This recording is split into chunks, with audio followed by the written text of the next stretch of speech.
भारतीय क्रिकेटच्या इतिहासात 13 जुलै हा दिवस खास आहे.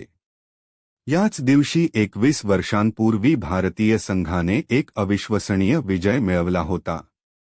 याच दिवशी सौरव गांगुलीने लॉर्ड्सच्या बाल्कनीत टी-शर्ट काढून विजयाचं आयकॉनिक सेलिब्रेशन केले होते.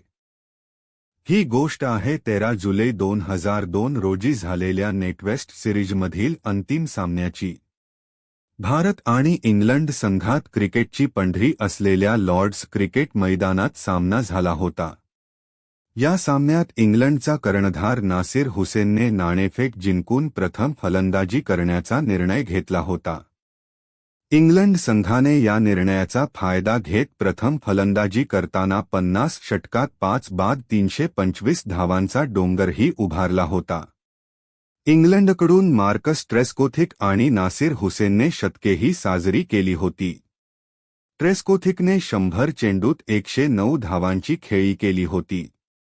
तसेच हुसेनने 128 चेंडूत 115 धावांची खेळी केली होती.